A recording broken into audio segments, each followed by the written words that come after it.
Bonjour à tous et bienvenue sur votre déjeuner VIP organisé par l'entreprise Pigment et en collaboration avec l'Agora des directeurs financiers. Aujourd'hui, nous avons le plaisir de recevoir le retour d'expérience d'Henri Lecomte sur la thématique une perspective novatrice sur la gestion des risques et la collaboration au sein des équipes. En effet, nous vivons dans un monde professionnel en constante évolution et l'adoption de pratiques innovantes en gestion des risques et en stratégie de collaboration est essentielle. Et pour parler de ce passionnant sujet, on a le plaisir de recevoir en chair et en os Henri Lecomte. Merci beaucoup. Bonjour Henri, merci d'avoir accepté notre invitation. Donc vous êtes un ancien joueur de tennis haut niveau. Ça fait mal. Et gérant de l'entreprise HL & Co Performance. Oui. Vous avez été finaliste de Roland-Garros en simple en 88 et avez même remporté le tournoi en double aux côtés de Yannick Noah en 84. Vous avez mené une longue carrière, 16 années au sein du circuit ATP, donc de 80 à 96. Et au cours de ces années, vous avez donc, comme je le disais, remporté un tournoi du Grand Chelem en double, donc aux côtés de Yannick Noah en 84. Vous avez été le seul joueur français de l'Air Open à avoir accédé aux demi-finales de Roland-Garros, donc en simple à 3 reprises. Et vous avez remporté la Coupe Davis remportée en 91. Et un petit détail, finaliste de Roland-Garros 88. Exactement, voilà. Alors, voilà. Important. Oui. Donc en 91 avec Yannick Noah et Guy Forget, et vous venez de sortir votre livre qui s'appelle Balle neuve, où vous nous invitez à nous sentir pleinement conscients d'être toujours en devenir, évidemment pour le meilleur. Et nous accueillons également Damien Lambert, Damien qui est le Customer Success Lead EMEA de chez Pigment, qui va pouvoir nous éclairer sur cette analogie entre le sport et les services qu'apporte Pigment. Donc Pigment qui est une entreprise spécialisée dans l'établissement de budget, de prévision et de plans agiles pour les entreprises. Vous jouez un rôle crucial en rassemblant les personnes, les données et les processus dans une plateforme intuitive et intégrée, en aidant évidemment les équipes à élaborer des stratégies fiables pour stimuler la croissance et préparer l'avenir, c'est beau. Et vous travaillez également avec des entreprises telles que Klarna, Figma, Airtable, PHV ou encore Webhelp. Pour démarrer cette interview, Henri, vous qui accompagnez des entreprises au quotidien, j'aimerais un peu avoir votre point de vue extérieur sur votre vision justement de la planification des finances qui a pour but d'assurer quand même la pérennité d'une entreprise, parce que planifier dans le tennis, c'est important et primordial pour être prêt le jour J. Donc, quel est votre avis là-dessus ? La planification est importante, il faut toujours voir le risque positif et le risque négatif. Oui. On essaie toujours de rester dans on le fait à chaque fois pour rester dans le risque positif, mais il y a toujours une remise en question. Donc en façon, une gestion qui peut être financière, qui peut être sur une société, et en façon une gestion sur une carrière sportive, surtout encore plus aujourd'hui. On sait très bien qu'on utilise les data, on sait très bien qu'on utilise énormément de choses pour être encore plus performant. On le voit encore en ce moment avec l'Open d'Australie. Et c'est une petite entreprise. Donc les risques, je peux bien vous en parler parce que j'avais un jeu à haut risque, c'est le cas de le dire. Je prenais toutes les chances de mon côté. Puis au contraire, j'y allais vraiment parce que je maîtrisais, en fin de compte, plus ou moins ce que je faisais. Bien sûr qu'il y a une part parfois d'inconnaissance, d'incohérence, pas d'incohérence, mais de connaissance qui est un petit peu plus difficile parce qu'on a un adversaire devant soi. Mais dans le monde de l'entreprise, c'est pareil.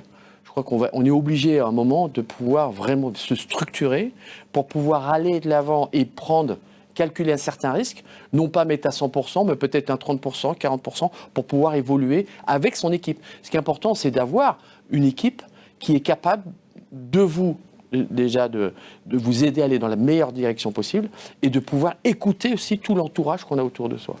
Ça, c'est important. Et Damien, est-ce que vous pourriez nous présenter Pigment avec vos mots et en quoi cela aide les entreprises ? Vous l'avez bien défini, en effet. Donc, on est une plateforme collaborative. Ça veut dire quoi ? Ça veut simplement dire que vous pouvez y accéder sans avoir besoin d'installer le logiciel. Vous pouvez simplement utiliser votre navigateur, ce qui permet de déployer très, très rapidement l'outil chez nos clients. Notre mission, avant tout, c'est vraiment ça, c'est de rassembler les processus, les collaborateurs et les données au sein d'un même environnement. Le bénéfice que ça représente pour eux, c'est avant tout de pouvoir centraliser, créer des synergies entre toutes ces données, construire des rapports, construire des hypothèses, simuler des choses et donc itérer finalement sur ces données pour obtenir des résultats et prendre des décisions rapides en évitant ces fameux risques pour lequel on est ensemble aujourd'hui. Et donc de pouvoir planifier. Et justement, quand on parle de planification, planifier, c'est aussi limiter les risques. Comment vous gérez ce sujet dans le sport Dans le monde du sport, aujourd'hui, on a cette chance-là d'avoir aussi une plateforme comme vous avez, comme Pigment, qui peut être vraiment utilisée même dans n'importe quel domaine. Parce qu'on peut planifier, on peut se dire, on va essayer ça. Est-ce que ça fonctionne? Est-ce que ça va être encore plus performant? Est-ce que aller dans cette direction, c'est quand même quelque chose d'exceptionnel? Nous, on ne l'avait pas dans les années 80. On n'avait rien, on n'avait même pas de smartphone, il n'y avait rien. Donc c'est vrai que quand on avait des statistiques, on était un petit peu, on ne va pas dire perdu, mais on prenait quelqu'un en disant, oulala, mais pourquoi il va calculer? En fin de compte, ça reste un jeu et on doit avoir aussi du naturel. Et ben aujourd'hui, on l'utilise de plus en plus. Et c'est ça qui est intéressant dans le monde. Ça a été utilisé dans le monde automobile, on le sait très bien, parce que la Formule 1, dans le monde aussi, le ski, parce que c'est une trajectoire et ça va toujours au même endroit. Tandis que nous, c'était quelque chose d'un petit peu d'innovant. Savoir combien de coups de droit on a frappé, savoir combien d'ace. Au début, c'était une autre société qui prenait toutes ces données pour pouvoir, après le match, faire un petit peu le bilan. Mais la prise de risque qu'on doit mettre en place et qu'on peut, à la limite, entre guillemets, limiter, elle est importante aujourd'hui. Oui. Et c'est ça qui est intéressant. C'est votre logiciel est intéressant parce qu'on n'a pas besoin de faire quelque chose d'exceptionnel ou d'aller dans... C'est assez simple. On rentre, en fin de compte, les données. Vous travaillez avec les différentes personnes pour leur faire comprendre rapidement comment ça fonctionne. Et c'est ça qui est bien. Et la planification est finalement du coup liée à l'analyse de la data, qui est d'ailleurs très présente au sein de Pigment. Comment ça fonctionne? L'analogie là est parfaite. C'est vrai qu'on a énormément de données et je reprends un peu ces termes où auparavant vous étiez obligé finalement d'envoyer ces données à une entreprise spécialisée, sauf que finalement cette donnée elle va être interprétée à travers cette entreprise et finalement on n'a plus tellement la main dessus. Aujourd'hui c'est vraiment ce que nos clients recherchent. Ils cherchent à vraiment maîtriser parfaitement la donnée, être capable de définir, utiliser cette donnée finalement pour en extraire la substance qui va apporter de la valeur. Et c'est là où la donnée en tant que telle n'en a pas. Et pendant très longtemps, on a vraiment focalisé sur centralisons la donnée, essayons d'en récupérer. Aujourd'hui, on a toute cette masse de données. Pigment, il faut savoir quoi en faire. Exactement. Pigment permet de la corréler et de... Ça, c'est quand même exceptionnel, parce qu'auparavant, comme vous le disiez, on est obligé de l'envoyer à une autre société qui l'interpréterait... j'aurais du mal à parler, j'arrive pas à le dire. Interpréterait totalement différemment de ce que l'on peut avoir en fin de compte, en réalité, tout de suite.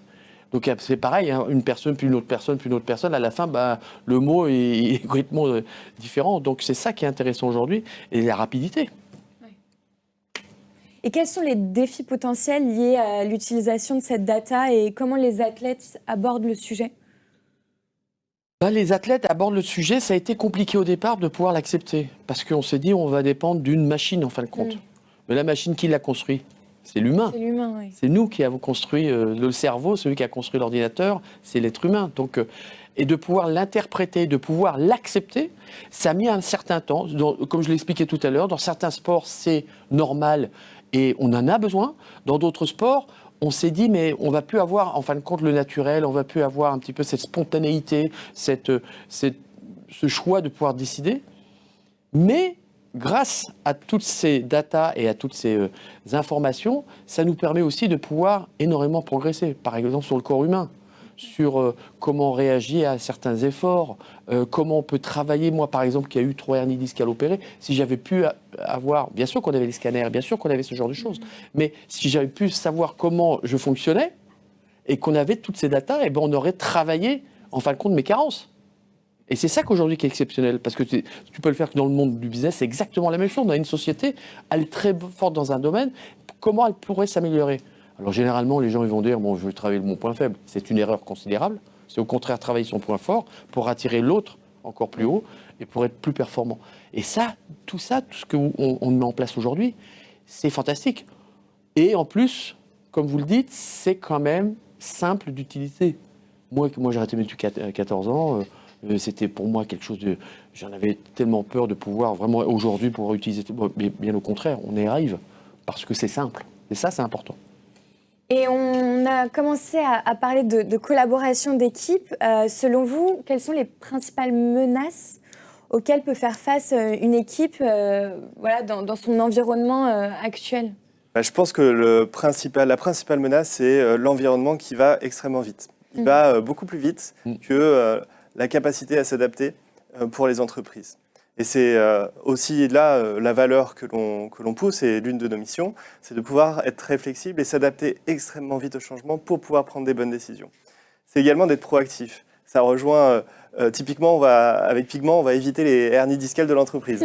En analysant cette donnée, en essayant de résoudre et d'identifier des signaux et des problèmes avant qu'ils arrivent. Donc tout ça, en fait, c'est vraiment des menaces. L'environnement qui change, beaucoup d'incertitudes. Comment est-ce que finalement on va arriver à mesurer, comment on va arriver à planifier pour éviter ces risques futurs? À gérer, en fin de compte, la menace. Exactement. Et par rapport à ça, est-ce que vous avez eu des expériences spécifiques sur la gestion de risques? La gestion du risque, c'est aussi la gestion des émotions. Parce que le risque, ça fait peur. C'est comme, il y a certains mots qui te mettent en alerte et au contraire te font à la limite régresser. Donc c'est gérer les émotions, c'est comme dans le sport, c'est exactement la même chose. Et dans une entreprise, c'est pareil. On a tout un staff, toute une équipe, on a un leader. Parfois le leader, on sent qu'il a une certaine tension parce qu'on approche d'un résultat et qu'en fin de compte, il retransmet un peu ses émotions à son équipe. Donc c'est là que la personne qui travaille avec son leader peut, on ne va pas dire prendre sa place, mais suggérer d'autres choses, suggérer différentes situations pour pouvoir alléger ces émotions et cette pression-là. Et moi, je le retrouve énormément à chaque fois que je fais des interventions dans les sociétés, ce que j'ai vécu dans le tennis. Ça m'a énormément appris. Et il est vrai que moi, si j'ai pu gérer mes émotions quand je jouais, j'aurais été encore plus performant. Donc c'est la même chose, parce que la prise de risque, elle est là, hein.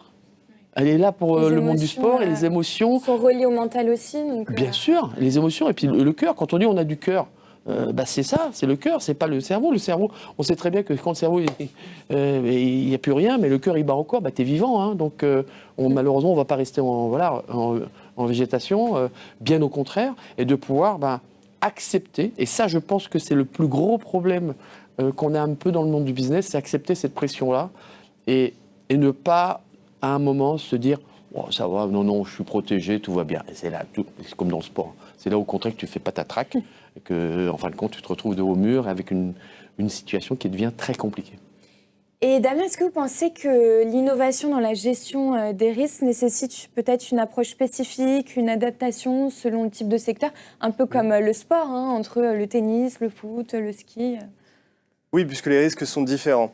On va avoir des risques spécifiques. Et ça, justement, on va les traiter en fonction. Et là, ça rejoint un peu aussi ce que disait Henri. Hein. Au fond, derrière, il y a un humain. Oui, nous, pour construire Pigment, n'est pas une solution qui arrive et qui va résoudre tous les problèmes. Derrière, au contraire, on va vraiment exploiter, maximiser l'impact des processus qui ont été construits par les humains. Et c'est des humains qui vont construire ces processus sur Pigment.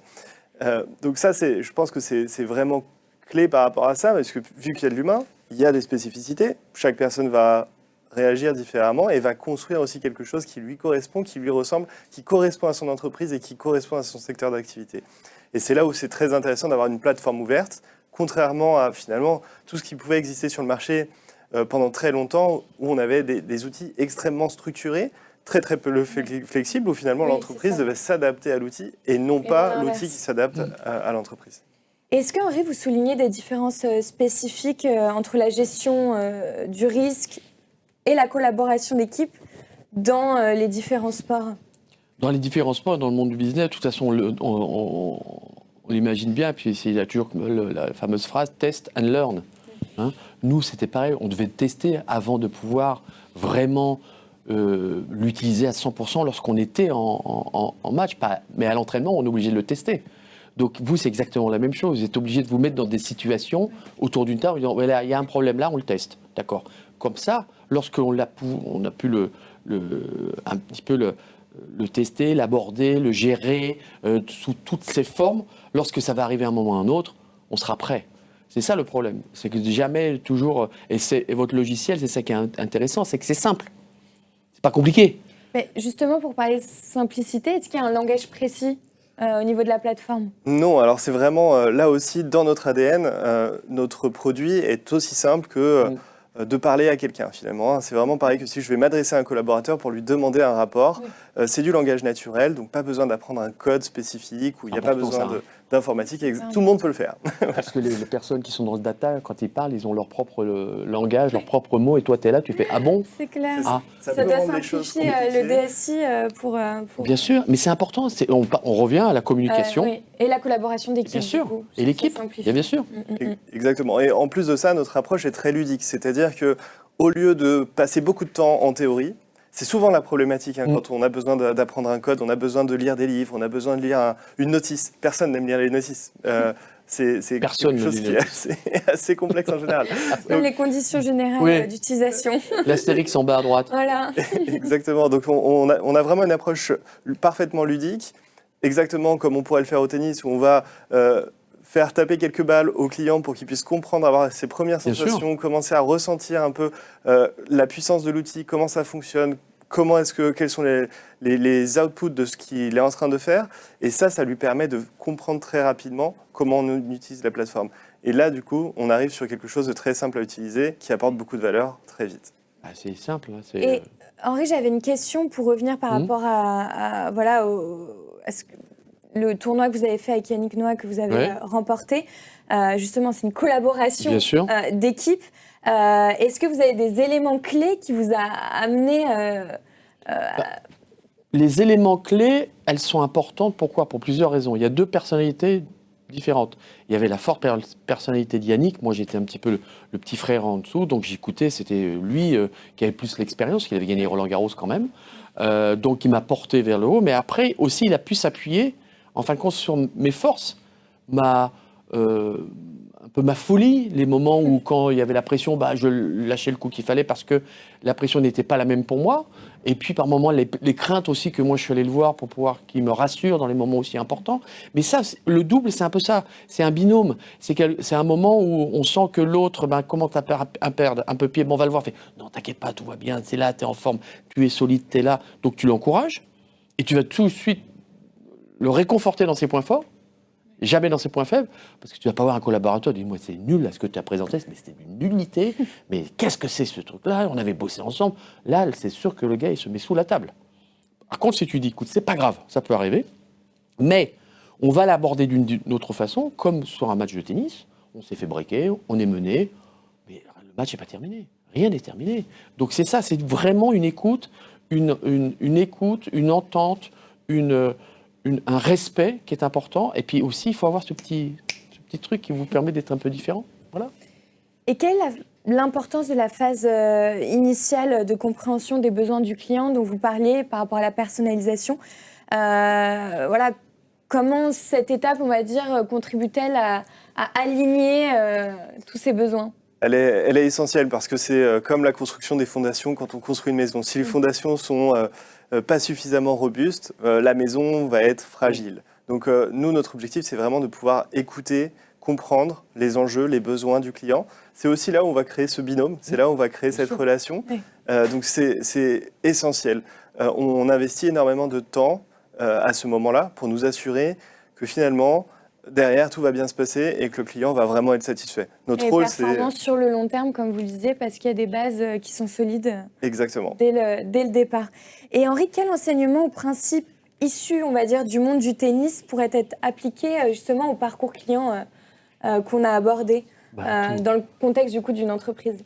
Vous savez, le tennis, c'est un sport individuel au départ, mais on a tout de même toute une équipe derrière soi, ça veut dire une dizaine de personnes, surtout pour les meilleurs joueurs du monde. Et même quand on commence, entre le médecin, entre l'entraîneur et tout, donc il faut gérer. Après, tout d'un coup, on se retrouve en match par équipe, c'est-à-dire c'est exactement la Coupe Davis comme la Ryder Cup, 4 fois par an, lorsque ça marche bien, mais maintenant c'est 2 fois parce qu'ils ont changé le format, malheureusement. On doit faire en fonction des différentes personnalités et se mettre à l'écoute et aux besoins des autres. Oui. Donc ça aussi, c'est quelque chose de très très important. Et ça rappelle un petit peu vraiment l'entreprise. Pourquoi ? Pas un petit peu, mais réellement, lorsqu'on a un leader qui est là et qui a son équipe, à un moment, c'est pas lui qui va faire toute la société. Il a besoin de tous ces petits soldats, en fin de compte, qui sont derrière. Certes, il va y avoir un numéro 1, numéro 2, un numéro 3, un numéro 4, mais à la fin, c'est plus ni 1, ni le 2, ni le 3, ni le 4, c'est toute une équipe. Nous, on a gagné la Coupe Davis parce qu'on a mis, bien sûr, notre ego de côté. On a, au contraire, travaillé pour être encore plus fort, pour pouvoir battre les Américains. C'était David contre Goliath. On avait perdu d'avance, normalement. Et on a créé la sensation, pourquoi ? Parce qu'on s'est soudés, on a fait une connexion, une cohésion, on a mis un petit peu surtout notre ego de côté pour aller tous de l'avant. Et c'est ça qu'on reflète un petit peu entre le monde du sport et le monde du business. Mais une chose importante, c'est que nous, sportifs de haut niveau, on doit apprendre aussi comment ça fonctionne, ce monde du business. Parce que ce n'est pas du tout les mêmes... On va vous apporter quelque chose, nous, en tant que sportifs, mais on a besoin de vous comprendre aussi. Comme là, votre plateforme, elle est fantastique parce qu'elle est ludique, elle est simple. Mais si on est avec une autre personne qui parle un peu le data, leur langage truc, on va mettre un peu de temps. Donc c'est ça, c'est la même chose, c'est la cohésion. Et donc on parlait de parcours expérience client. Comment vous vous assurez justement que chaque étape du processus soit ludique pour vos clients et tout en, j'imagine, faisant en sorte que l'expérience soit ludique et simple. Oui. En fait, on a déjà 2 missions. Donc, en effet, une première mission qui est de livrer beaucoup de valeur aux clients très rapidement. Ça, c'est, on va dire, le prérequis numéro 1. Ensuite, le deuxième, c'est aussi de les former. Et pour les former, c'est là où on intervient vraiment de manière ludique, c'est-à-dire qu'on va vraiment mettre en place un système, alors que j'évoquais un peu tout à l'heure, avec beaucoup de pratiques, où finalement, on va utiliser un peu de gamification, c'est un terme qui est pas mal, qui est de plus en plus utilisé, c'est quelque chose de plus en plus utilisé. C'est le test and learn dont vous parliez au début. Exactement. Gamification, c'est jouer aussi. Exactement, c'est ça. C'est de faire des liens, et c'est là où les analogies avec le sport, avec même le monde du jeu, est très intéressant, parce que finalement, les clients vont obtenir des récompenses à chaque étape de leur apprentissage, et ça va les inciter vraiment à s'accrocher, à continuer, à comprendre. Et en fait, ils vont apprendre sans s'en rendre compte, finalement, en passant un bon moment. Et justement, cette approche test and learn, comment elle peut contribuer au développement de la progression d'un joueur ? C'est exactement le même principe. Il ne faut pas oublier que le tennis reste un jeu, ou le sport, c'est un jeu. Et alors, bien sûr que ça s'est énormément démocratisé, oui, mais ça a énormément changé parce que c'est devenu beaucoup plus du business maintenant. Le sport est devenu business, beaucoup d'argent, donc les gens passent vraiment business et oublient par moment la simplicité de la chose, de pouvoir progresser. Et le fait que vous faites à chaque fois en passant des étapes, en donnant ou une médaille ou quelque chose, en fin de compte, en mettant en valeur le client, c'est normal qu'il va continuer parce que lui, il va se retrouver rassuré et non pas enfermé dans ses datas, dans son truc, il dit « je ne comprends pas », et au contraire, il va se crisper. Et ça, c'est très important. Et on l'oublie souvent dans le monde du sport et du business, avant tout, prendre du plaisir. Et c'est ça qui est important, c'est la communication qui est importante. Et je le dis à chaque fois, c'est vrai que c'est pas simple de travailler, puis de rentrer chez soi, puis d'avoir toujours continué. Là, on parle du burn-out, mais là, c'est encore une autre chose, on en a parlé dernièrement. Mais de pouvoir faire abstraction de tout ça, et de pouvoir recharger un petit peu, vider sa corbeille, c'est le cas de le dire, pour remettre quelque chose. On le fait bien sur l'ordinateur. Donc, la passion est importante. Et vous, ce que vous faites, c'est une passion. Vous êtes passionné. Vous essayez de trouver la meilleure solution possible pour que vos clients puissent dire « Oh, c'est génial, j'ai travaillé ça, c'est top, mettons, paf, et puis besoin. » Alléger la charge mentale aussi. Ben oui, mais il faut que ça soit ludique. Et par rapport à toute la data dont on parlait, donc vous collectez la data, mais comment vous arrivez justement à extraire cette substance ? Comment ça fonctionne ?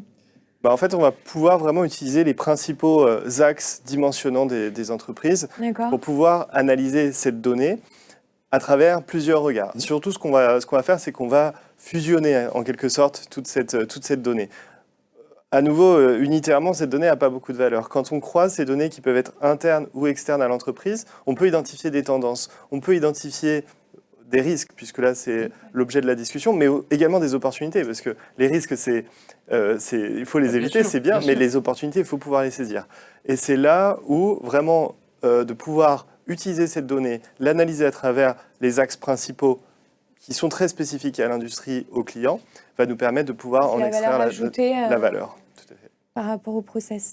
Et Henri, du coup, pour revenir sur la thématique, en quoi une perspective novatrice sur la gestion des risques dans le tennis pourrait-elle influencer la prise de décision stratégique ?